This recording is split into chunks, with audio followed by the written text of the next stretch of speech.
Hello everyone, welcome to my class. Students, हमारे syllabus की second unit के C part में रीडिंग टॉपिक पढ़ना है, हमने दे रखा है वहाँ पे हमारे सिलेबस में। और उसके अंतर्गत हमने दो रीडिंग्स के बारे में पढ़ना है, साइलेंट रीडिंग और रैपिड रीडिंग। साइलेंट रीडिंग यानी मौन वाचन और रैपिड रीडिंग अर्थात जिसमें हम जिसे कहते हैं सस्वर वाचन। अब सस्वर वाचन के बारे में, रैपिड रीडिंग के बारे में हम अपनी पिछली कक्षाओं में सारी जानकारी प्राप्त कर चुके हैं और आज की कक्षा में हम साइलेंट रीडिंग के बारे में जानेंगे। साइलेंट रीडिंग क्या होती है? वैसे तो आसान शब्दों में मैंने आपको इन दोनों के बारे में ही बता दिया है, लेकिन थोड़ा सा फिर भी आप और अच्छे से इसे जान जाएं तो इसके लिए यहाँ पे मैंने मौन वाचन अर्थात साइलेंट रीडिंग का अर्थ भी लिखा हुआ है, आप ब्लैक बोर्ड पे देख सकते हैं। देखिए, मौन वाचन क्या होता है या साइलेंट रीडिंग क्या होती है? जब लिखित सामग्री को बिना होंठ हिलाए, बिना आवाज किए हुए चुपचाप पढ़ते हैं तो उसे मौन वाचन कहते हैं। अर्थात वही बात जो मैंने आपको पहले भी बता चुकी हूँ कि जब हम किसी भी लिखी हुई या छपी हुई सामग्री को बिना आवाज किए, बिना होंठ हिलाए, केवल नेत्रों और मस्तिष्क को सक्रिय रखते हुए फिर पढ़ते हैं तो उसे हम मौन वाचन कहते हैं। अब ये जो मौन वाचन है, इसी के संबंध में कुछ हमारे जो विद्वान हैं उन्होंने भी बातें कही हैं या कुछ बताया है मौन वाचन के बारे में। तो सबसे पहले जिनका नाम आपके सामने है वो है जड़ महोदय। जड़ महोदय ये एक विद्वान है और इन्होंने क्या कहा है मौन वाचन के बारे में कि बालक जब पैरों से चलना सीख जाता है, बालक जब पैरों से चलना सीख जाता है तो वह घुटनों के बल खिसकना छोड़ देता है।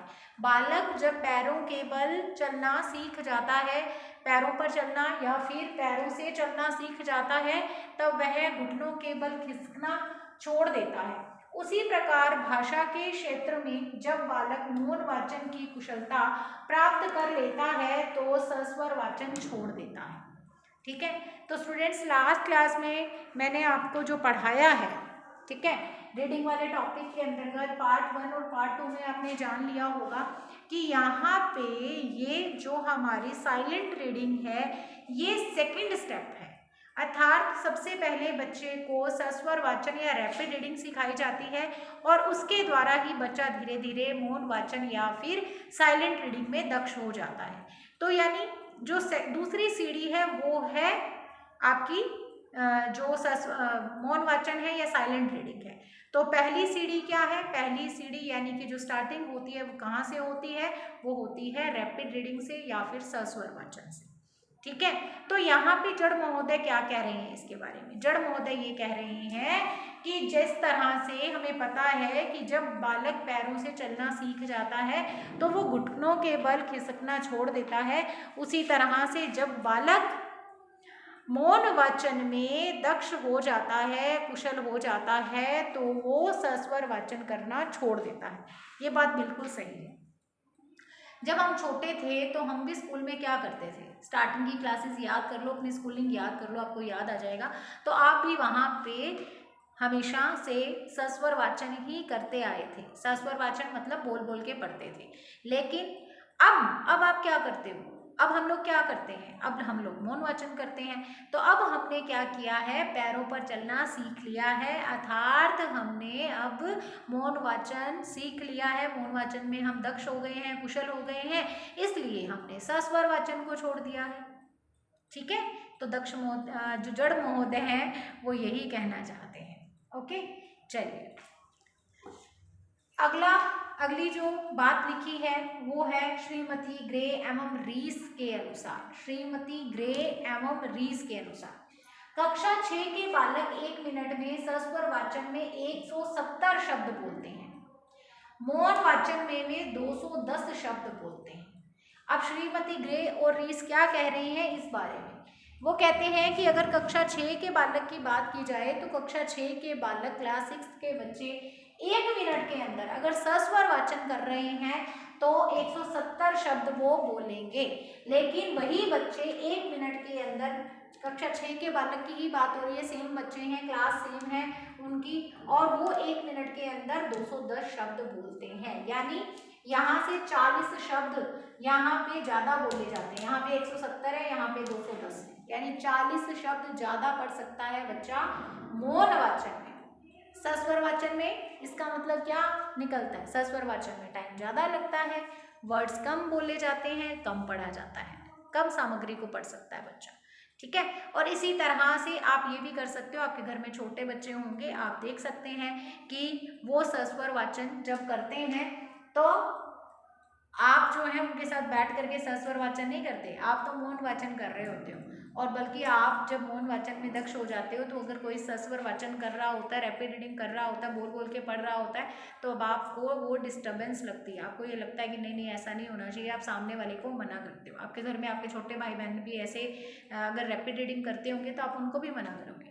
ठीक है, चलिए ये है मौन वाचन का कॉन्सेप्ट, कह सकते हो आप इसे, कि आपको ये कॉन्सेप्ट मैंने बता दिया है। अब हमने जिस तरह से सस्वर वाचन के उद्देश्य पढ़े थे उस तरह से अब हम मौन वाचन के उद्देश्य, महत्व, इन पर बात करते हैं। मौन वाचन के अंतर्गत अब आपके सामने है सामान्य उद्देश्य, मौन वाचन के सामान्य उद्देश्य और विशिष्ट उद्देश्य। तो सबसे पहले हम सामान्य उद्देश्यों की बात करेंगे, उसके बाद विशिष्ट उद्देश्यों की। तो मौन वाचन के सामान्य उद्देश्यों में सबसे पहले है पाठ्य विषय या विषय वस्तु को कम समय में पढ़कर समझने की योग्यता विकसित करना। तो हम सभी जानते हैं कि सस्वर वाचन में समय ज़्यादा लगता है। श्रीमती ग्रे और रीस के जो हमने वाक्य पढ़े थे उसमें भी यही था कि कक्षा 6 का बालक क्या करता है, 170 शब्द बोलता है 1 मिनट में, और वही बालक अगर मौन वाचन करता है तो वो 210 शब्द बोल सकता है या बोलता है। तो यहाँ पे वो पाठ्य विषय या विषय वस्तु को कम समय में पढ़ करके समझ सके, ऐसी योग्यता लाना मौन वाचन का एक सबसे पहला उद्देश्य है। उसके बाद देखिए मनोरंजन अथवा अवकाश के क्षणों का उपयोग। तो मौन वाचन हमें अवकाश के क्षणों का उपयोग करना भी, उचित उपयोग करना भी सिखाता है कि हम फ्री टाइम में क्या कर सकते हैं, कुछ रीड कर सकते हैं। तो अवकाश के क्षणों का प्रयोग करना या फिर मनोरंजन करना भी मौन वाचन का एक सामान्य उद्देश्य है। उसके बाद देखिए वाचन गति में तीव्रता लाना। वाचन गति में तीव्रता, तो ये चीज़ तो पहले ही क्लियर हो चुकी है कि रीडिंग तेज गति से हो पाती है मौन वाचन में कंपैरेटिवली रैपिड रीडिंग या फिर सस्वर वाचन के। इसके अलावा देखिए पाठ्य विषय के तथ्यों को समझकर ज्ञान अर्जन करना। बच्चा जो रीड कर रहा है, जिस सामग्री, जिस रिटन सामग्री या फिर प्रिंटेड सामग्री को अर्थात छपी हुई या लिखित सामग्री को पढ़ रहा है, वो उसके अर्थ को भी समझे और फिर इससे उसके ज्ञान में क्या हो, वृद्धि। ठीक है, तो ये भी इसका क्या है, उद्देश्य है। तो ये चारों मौन वाचन के सामान्य उद्देश्य हैं। इसके बाद हम बात करते हैं मौन वाचन के विशिष्ट उद्देश्यों पर। तो ये चार आपके सामने विशिष्ट उद्देश्य हैं, जिसमें पहला उद्देश्य है ज्ञान, इसके अलावा कौशल, रुचि और अभिवृद्धि। ये वाले उद्देश्य, ये विशिष्ट उद्देश्य आपको अपनी पाठ योजना में भी लिखवाए जाते हैं, आपको ये पता है। आप किसी बच्चे को अगर कोई पाठ पढ़ाते हैं, कोई लेसन करवाते हैं, कोई टॉपिक पढ़ा रहे हैं, तब आप जो पाठ योजना, लेसन प्लान बनाते हो उसमें भी ये आप लिखते हो। तो यहाँ पे मौन वाचन के अंतर्गत भी मौन वाचन के विशिष्ट उद्देश्यों में ये पॉइंट्स आते हैं, ज्ञान, कौशल, रुचि और अभिवृद्धि। तो सबसे पहले अगर ज्ञान की बात करें तो ज्ञान के अंतर्गत मौन वाचन जो है कौन से उद्देश्य की पूर्ति है, बच्चे को क्या सिखाना चाहता है, तो वो ये चाहता है कि बच्चा क्या करे, अपने सूक्ति भंडार में वृद्धि करे। तो इसके अंतर्गत ज्ञान के विशिष्ट उद्देश्य के अंतर्गत बच्चे के शब्द भंडार में या सूक्ति भंडार में वृद्धि करना, उसे ज़्यादा से ज़्यादा शब्दों का ज्ञान हो जिससे कि भाषा पर उसका अधिकार स्थापित हो जाए। इसके अलावा ज्ञान के अंतर्गत जो चीज़ें आएंगी वो है बच्चे को शब्दों के साथ साथ, वाक्यों के साथ साथ विभिन्न शैलियों, आपको पता है शैलियाँ होती हैं भाषा की, तो विभिन्न भाषा शैलियों से अवगत कराना भी ज्ञान के अंतर्गत ही आएगा। उसके बाद जब दूसरे पॉइंट यानी दूसरे विशिष्ट उद्देश्य कौशल की बात की जाए तो इसके अंतर्गत क्या आएगा, तो इसके अंतर्गत छात्रों को उचित आसन में बैठकर किस तरह से उन्हें रीडिंग करनी चाहिए, यानी उनका आसन कैसा होना चाहिए, अर्थात उनकी बैठने का जो सिटिंग स्टाइल है वो कैसा होना चाहिए। आप ये समझ लो कि वो जो सामग्री है जिसको वो रीड कर रहा है उससे आंखों की दूरी कितनी होनी चाहिए, बुक को कैसे पकड़ना चाहिए, ये सब कुछ सिखाया जाता है। तो कौशल के अंतर्गत उन्हें उचित आसन में और अच्छी स्थिति में बैठ करके, उचित स्थिति में बैठ करके किस तरह से उन्होंने मनोयोग पूर्वक पठन करना है, इसमें उन्हें प्रशिक्षित किया जाता है, ट्रेनिंग दी जाती है। उसके बाद इसके अलावा इसमें क्या होता है कि बच्चा तीव्र गति से पढ़ सके, और तीव्र गति से पढ़ते हुए वो क्या करे, वो अर्थ ग्रहण भी कर सके और भाव ग्रहण भी कर सके। ठीक है, अर्थ ग्रहण और भाव ग्रहण, और इसके साथ ही वो जो उसका कलात्मक पक्ष है, जिस भी सामग्री को वो पढ़ रहा है उसके कलात्मक पक्ष को भी समझ सके। भाव पक्ष और कला पक्ष दोनों अलग अलग होते हैं, इतना आपको पता ही होगा। इसके बाद देखिए रुचि। अब हमने क्या करनी है, जो भी सामग्री बच्चा पढ़ रहा है उसमें उसकी रुचि उत्पन्न करनी है, जिससे वो बालक उसमें रुचि के साथ जब उसे पढ़ेगा तो इससे उसको जो ज्ञान मिलना है वो आगे भी उसके लिए उपयोगी सिद्ध होगा। जब भी हम किसी चीज़ को इंटरेस्ट के साथ रीड करते हैं तो वो हमें लंबे समय तक याद रहती है। तो इस तरह से विशिष्ट उद्देश्यों में मौन वाचन के ये भी आता है कि ये साइलेंट रीडिंग जो हो रही है, ये बच्चे को जो नॉलेज मिल रही है इसको बच्चा लंबे समय तक याद कर सके। और लास्ट है अभिवृत्ति। अभिवृत्ति क्या होता है, हमारा दृष्टिकोण, हमारा किसी चीज़ को देखने का नज़रिया कैसा है, वो हमारी अभिवृत्ति या फिर हमारा दृष्टिकोण होता है। तो यहाँ पे इसके अंतर्गत क्या होगा, इसके अंतर्गत हमने बच्चे को रीडिंग के प्रति सकारात्मक एटीट्यूड या उसकी अभिवृत्ति उत्पन्न करनी है उसमें, कि वो खुश होकर के पढ़े। सबसे पहले तो उसका दृष्टिकोण एकदम सार्थक हो, सकारात्मक हो, वो नेगेटिव नहीं सोचे और इससे उसको फायदा मिले फिर। ठीक है, इससे क्या हो, उसको भाषा सीखने की जो उसमें प्रवृत्ति का विकास हो जाएगा और इसके साथ ही उसका जो है साहित्य के प्रति आस्था पैदा हो जाएगी, वो साहित्य पढ़ना, लिटरेचर पढ़ना पसंद करने लगेगा। तो ये है मौन वाचन के सामान्य उद्देश्य और विशिष्ट उद्देश्य। ठीक है, दोनों मैंने आपको पढ़ा दिए हैं, बिल्कुल ही आसान है, कोई ज़्यादा मुश्किल नहीं है। अब हम बात करते हैं मौन वाचन की इम्पोर्टेंस की, या मौन वाचन से क्या क्या हमें फ़ायदे हैं, क्या क्या हमें लाभ है इनकी। मौन वाचन से लाभ, महत्व या इसके गुण, benefits, importance and merits of silent reading. ठीक है, कुछ भी आपसे पूछ लिया जाए, चाहे लाभ पूछ लिए जाए, चाहे इसकी इम्पोर्टेंस पूछ ली जाए, चाहे मेरिट्स पूछ ली जाए, ये सारे पॉइंट्स ही आपके काम आने वाले हैं। अब यहाँ पे देखिए ज्ञान अर्जन। साइलेंट रीडिंग से क्या होता है, हमें नॉलेज मिलती है। देखिए साइलेंट रीडिंग में क्या होगा, बच्चा कम समय में ज़्यादा सामग्री, जो भी लिखित सामग्री है, छपी हुई है, उसको पढ़ेगा। इससे क्या होगा, उसके ज्ञान में वृद्धि होगी। जैसे कि हमने बात किया कि इस रीडिंग से बच्चे को जो नए नए शब्द जानने को मिलेंगे, नए नए वाक्य जानने को मिलेंगे, और इसके अलावा बहुत सारी ऐसी मुहावरे, लोकोक्तियाँ और ये सब कुछ जिनका उसे ज्ञान हो जाएगा, इससे क्या होगा, उसके ज्ञान में वृद्धि होगी। जैसे बच्चा कुछ भी पढ़ता है तो उससे हमेशा उसको कुछ ना कुछ सीखने को मिलता है। देखिए आप फ्री बैठे हैं और आप कोई किताब उठा लेते हो, किताब में से जब आप उसको रीड करते हो तो कुछ ना कुछ तो आपके ज्ञान के रूप में परिवर्तित होता ही है, कुछ ना कुछ नॉलेज तो हमें मिलती ही है उससे। ऐसा नहीं है कि पढ़ा हुआ कभी भी वेस्ट जाता है, पढ़ा हुआ कभी भी वेस्ट नहीं जाता, ऐसा कहा जाता है ना, तो ये बात बिल्कुल सही है। हम चाहे कुछ भी पढ़ें, उससे हमें कुछ ना कुछ नया जानने को मिलता ही है, हमारे ज्ञान में वृद्धि होती ही है। तो ये साइलेंट रीडिंग जो है वो हमारी क्या करेगी, हमारी नॉलेज को बढ़ाएगी, इंक्रीज करेगी उसे, और इसी तरह से हमारा क्या करेगी, मनोरंजन करेगी। मनोरंजन, जब आप फ्री बैठे हो तो आप किसी बुक को पढ़ सकते हो, न्यूज़पेपर पढ़ सकते हो, मैगजीन पढ़ सकते हो, कोई जर्नल पढ़ सकते हो। इस तरह से आपका जो अवकाश है उसमें भी आपका मनोरंजन बहुत ही अच्छे से हो जाता है, आपको आनंद की प्राप्ति होती है। देखो मनोरंजन किसे कहते हैं, ऐसी कोई क्रिया जिससे हमें आनंद की अनुभूति होती है, आनंद की प्राप्ति होती है, उसे हम मनोरंजक कहते हैं। और ऐसी जो क्रिया है उससे हमें ये जो आनंद प्राप्त हो रहा है उसी को मनोरंजन कहते हैं, तो हमारा मनोरंजन भी हो जाता है। उसके बाद इससे क्या फ़ायदा मिलता है, तो तीसरा फ़ायदा है कि हमारा भाषा पर अधिकार हो जाता है। भाषा पर अधिकार, हमें नए नए शब्द जानने को, सुनने को, पढ़ने को मिलते हैं। तो इससे क्या होता है, हमारी जो डिक्शनरी है, हमारा जो शब्दकोश है, क्योंकि प्रत्येक व्यक्ति का अपना एक पर्सनल शब्दकोश होता है, एक डिक्शनरी होती है। इसका मतलब क्या है, मेरी डिक्शनरी अर्थात मुझे जितने भी शब्दों का ज्ञान है, जितने भी शब्दों के अर्थ मुझे पता है, वो मेरी डिक्शनरी है। ठीक है, तो इसी तरह से मैं जब ज़्यादा से ज़्यादा किताबों को पढ़ूंगी या फिर मैं साइलेंट रीडिंग करूंगी, फ्री टाइम में बुक्स पढ़ूंगी, इससे क्या होगा, मेरे जो डिक्शनरी है उसमें वृद्धि होगी, वो इंक्रीज होगी। और इससे क्या है, धीरे धीरे धीरे धीरे इन नए नए शब्दों को भी मैं अपने डिक्शनरी में जिस तरह से ग्रहण करती जाऊंगी, तो इससे क्या है, मेरा भाषा पर अधिकार हो जाएगा। तो ये भी एक साइलेंट रीडिंग से होने वाला लाभ है। उसके बाद है कम समय में अधिक समझने की योग्यता का विकास। हमें पता है कि सस्वर वाचन में समय बहुत ज़्यादा लगता है, साइलेंट रीडिंग में कम समय लगता है।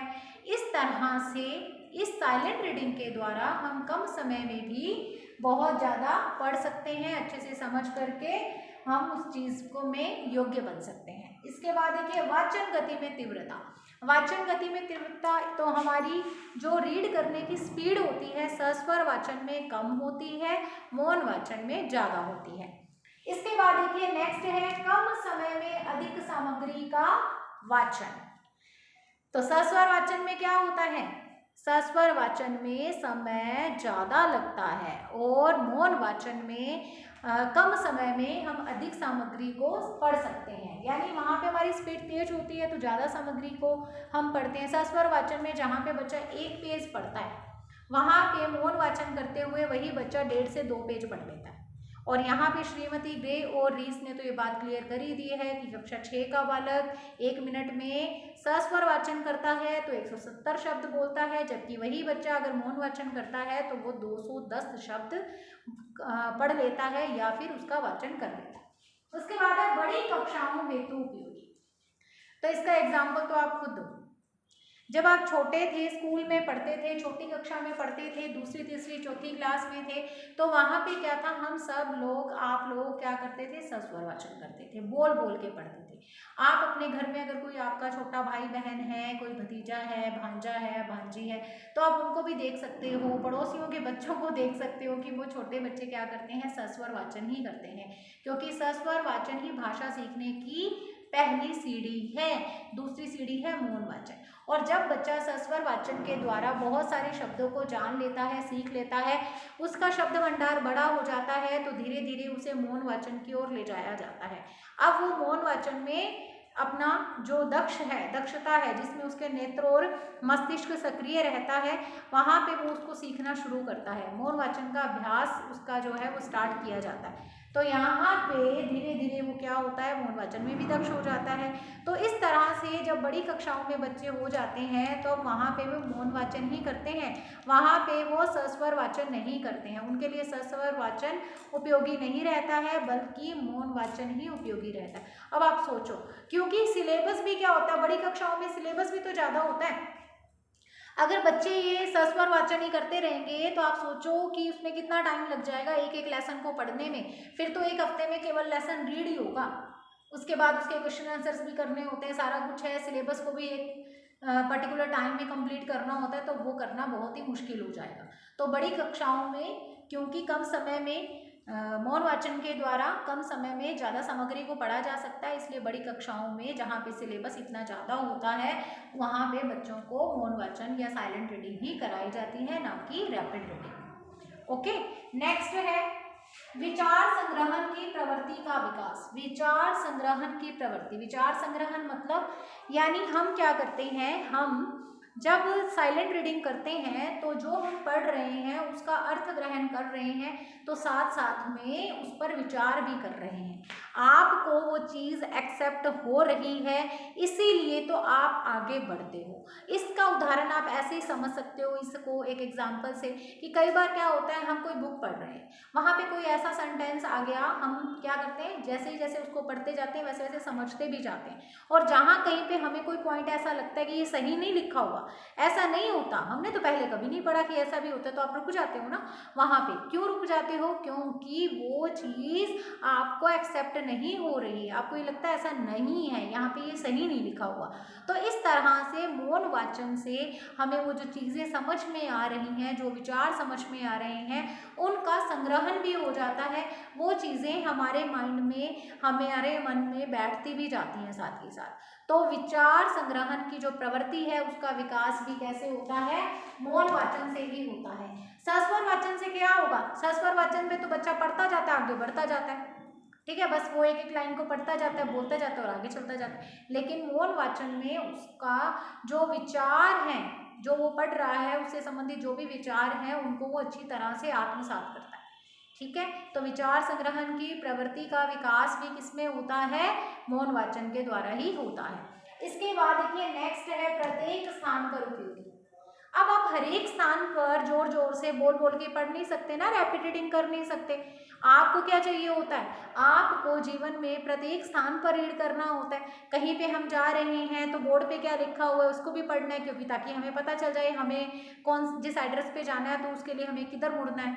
तो आप क्या करोगे, सारी उम्र क्या, सारी पूरी के पूरे जीवन क्या है, क्या करोगे, रैपिड रीडिंग करोगे? नहीं, आप क्या करोगे, मौन वाचन करोगे, ताकि आपकी वजह से दूसरों को परेशानी ना हो, ऐसा भी कहा जाता है। अब आप जहाँ पे भी कहीं अखबार पढ़ेंगे और वहाँ पे आप मान लीजिए कोई ट्रेन के अंदर कहीं जा रहे हैं, वहाँ पे आप अखबार पढ़ रहे हैं और जोर जोर से पढ़ रहे हैं, सस्वर वाचन कर रहे हैं, सोचो माहौल कैसा हो जाएगा, सब लोग आपकी ओर देखेंगे ना। तो वहाँ पे मौन वाचन ही आपके लिए यूजफुल है। इसके अलावा लाइब्रेरी में बैठे हो तो लाइब्रेरी में भी क्या किया जाता है, साइलेंट रीडिंग ही की जाती है, मौन वाचन ही किया जाता है। वहाँ पर बैठ करके आप सस्वर वाचन नहीं कर सकते। तो इस तरह से लाइफ में बहुत ऐसी जगह आएंगी, बहुत ऐसे प्लेसेस होते हैं जहाँ पे हम सस्वर वाचन नहीं कर सकते, वहाँ पे साइलेंट रीडिंग ही, मौन वाचन ही उपयोगी रहता है। उसके बाद नेक्स्ट देखिए स्थायी ज्ञान की प्राप्ति। जैसे कि मैंने ये कहा कि मौन वाचन से विचार संग्रहण की प्रवृत्ति का विकास होता है, विचारों को हम संग्रहित करके रखते हैं।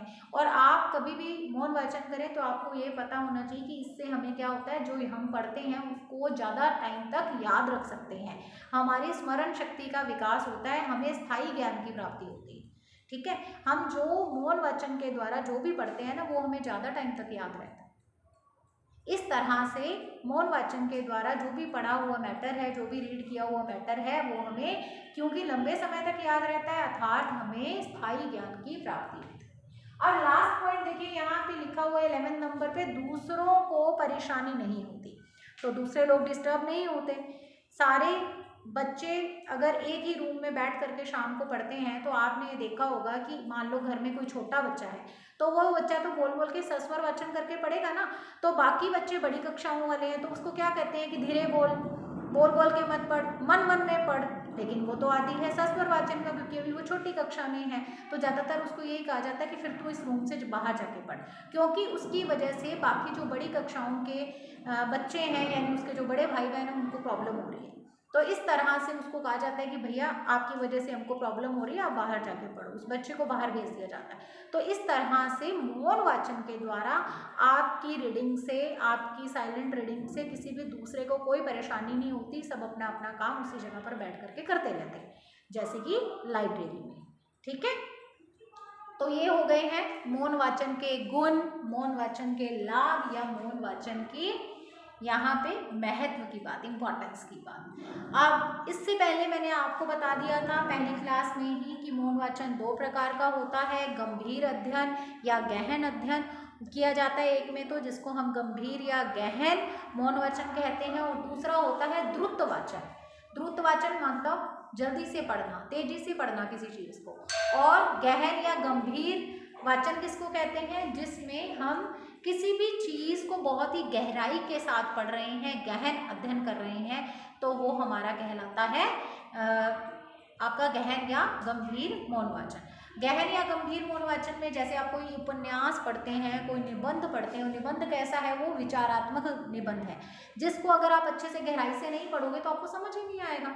तो वहाँ पे आप क्या करते हो, उसका गहन अध्ययन करते हो। इसी तरह से मान लीजिए आपका एग्जाम है और उससे पहले आप जो तैयारी करते हो, पढ़ते हो जो, क्योंकि कल एग्जाम है तो आज जो पढ़ाई करोगे वो गहन अध्ययन में आएगी। इसके अलावा क्या हो सकता है, जो मैंने दूसरा टाइप बताया द्रुत वाचन, जिसको मैंने कहा द्रुत वाचन अर्थात तेजी से पढ़ना। तो जैसे हम फ्री टाइम में कोई कहानी पढ़ रहे हैं तो बहुत ही तेज गति से पढ़ देते हैं, क्योंकि कहानियाँ वैसे भी समझ में आ जाती हैं। या इसके अलावा हम ये कह सकते हैं कि जब हम अपना टाइम स्पेंड करने के लिए, यानी हम अपना मनोरंजन करने के लिए जो कुछ भी पढ़ते हैं वो सारा का सारा किस रीडिंग के अंतर्गत आएगा, वो आएगा आपके द्रुत वाचन के अंतर्गत। ठीक है, तो मौन वाचन 2 प्रकार का इस तरह से होता है, पहले भी जान चुके हो, यहाँ पे भी मैंने बता दिया। तो आज की क्लास में हमने इतना ही पढ़ना है। अभी मौन वाचन से संबंधित कुछ फैक्ट्स रह गए हैं, जैसे मौन वाचन को प्रभावित करने वाले तत्व कौन से हैं, कारक कौन से हैं, या मौन वाचन किया जा रहा है या नहीं किया जा रहा है, इसका मूल्यांकन कैसे हम कर सकते हैं, मौन वाचन के समय करने वाली जो आवश्यक ध्यान देने योग्य बातें होती हैं उन पे भी बात करनी है। तो अभी कुछ पॉइंट्स बाकी हैं जो हम नेक्स्ट क्लास में जानेंगे। तो स्टूडेंट्स, आज की क्लास में इतना ही, कल से फिर आपके सामने आ जाएंगे हम। Thank you so much, have a nice day.